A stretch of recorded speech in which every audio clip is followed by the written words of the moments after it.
Today we're going to be talking about global capital markets and the people involved and why they're involved and what the opportunities are in this market.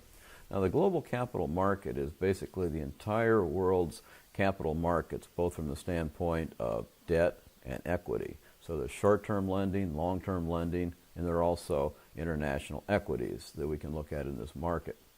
There are three major players in the market. So you have investors, companies, individuals, institutions.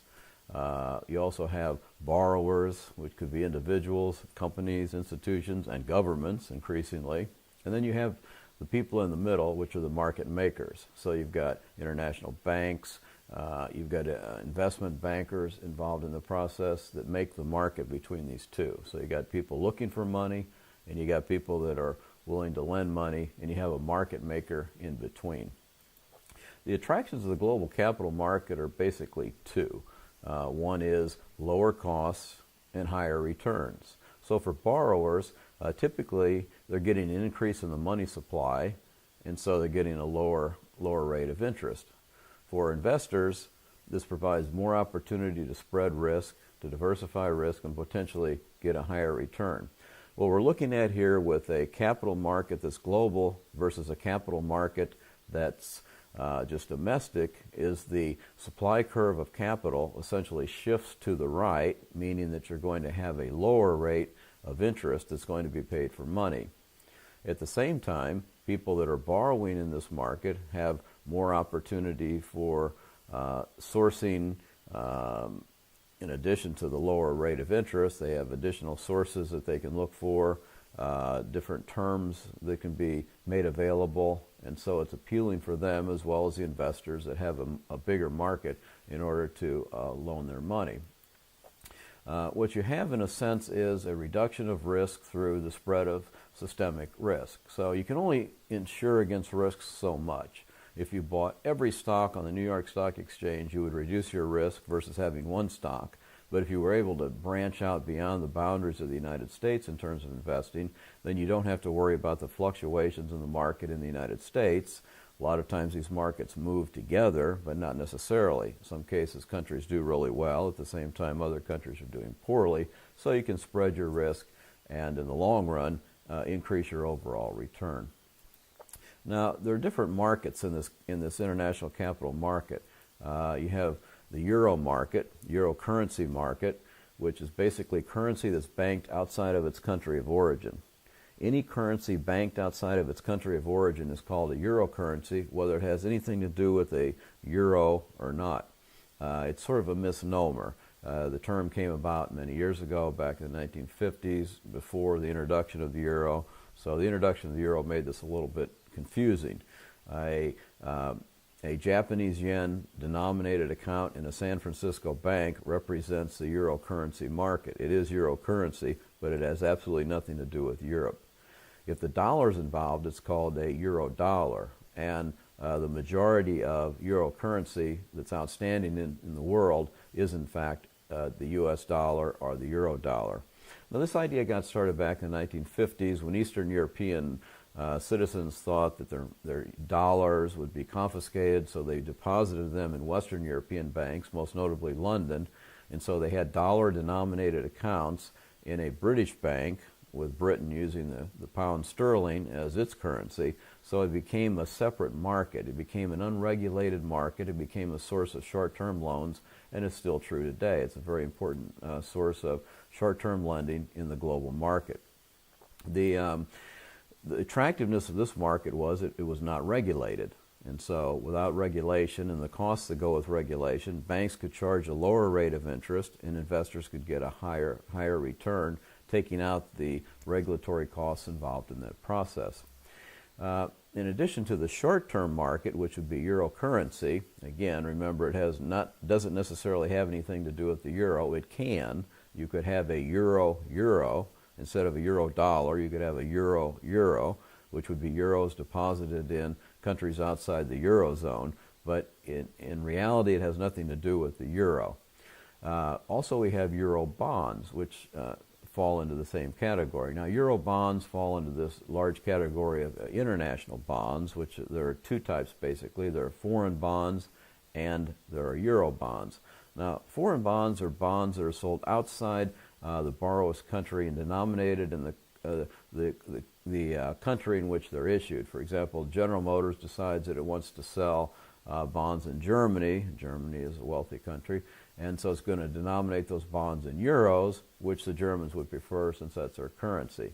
But there are a lot of other kinds of bonds, and sometimes they go by nicknames, samurai bonds, for yen-denominated bonds sold in Japan, panda bonds now, RMB, the currency, yuan, the currency of China.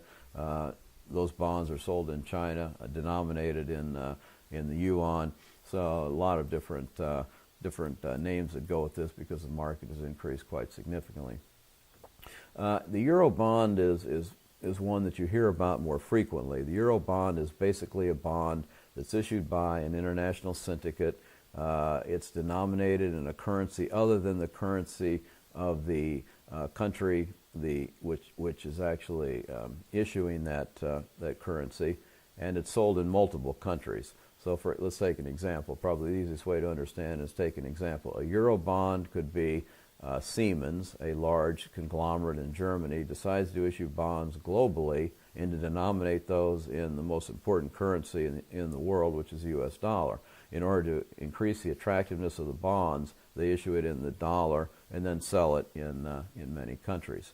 So Euro bonds are a big source of capital for multinational corporations. Again, it has the attraction of not very much regulation, and so potentially higher interest rates paid to lenders and more money available for borrowers. So this is an attractive market because no one's regulating the international market. Domestically, every country has some form of regulation, but when you're looking at the international market, you find a lack of regulation and so lower costs involved. We also find that there's an equity market that's global as well. Equities have become global in nature, just like everything else. So you can sell your stock in multiple markets, for example, called cross-listing. You can sell your shares in New York. You can be traded on the New York Stock Exchange, the London Stock Exchange, the Bombay Stock Exchange. You can have multi-listing going on. You can attract investors from all over the world that are seeking to spread risk and potentially increase their return on their money. So there's a large market for global capital through the source of equity as well. In this area of finance, you find niches. International finance has a niche that's quite interesting, I think, called Islamic finance. Now, Islamic finance completely goes against the grain of Western finance, or finance as you know it. It's based on principles of Islam or Sharia law, which says that all wealth belongs to God, therefore interest is prohibited, interest or riba is prohibited, and so you have to find other arrangements in order to get a return. Normally it's a partnership, it's a risk-sharing type of venture between the two.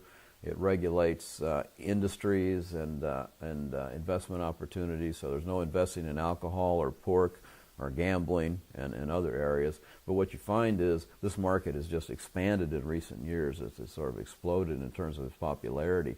And so you find niches involved in this area that don't necessarily follow all Islamic countries. You can find Islamic banking windows, as they're called, or elements of banks in London and New York that can do Islamic finance. So it's a very complex yet very interesting market that we see with this idea of global finance.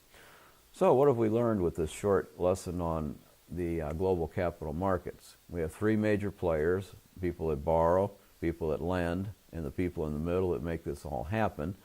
This market is unregulated, therefore it has a number of advantages, lower costs mostly, but it also has an advantage of opening up the market for much more capital, many more investors, many more borrowers, and moving to the point of greater efficiency of money flowing from source to source.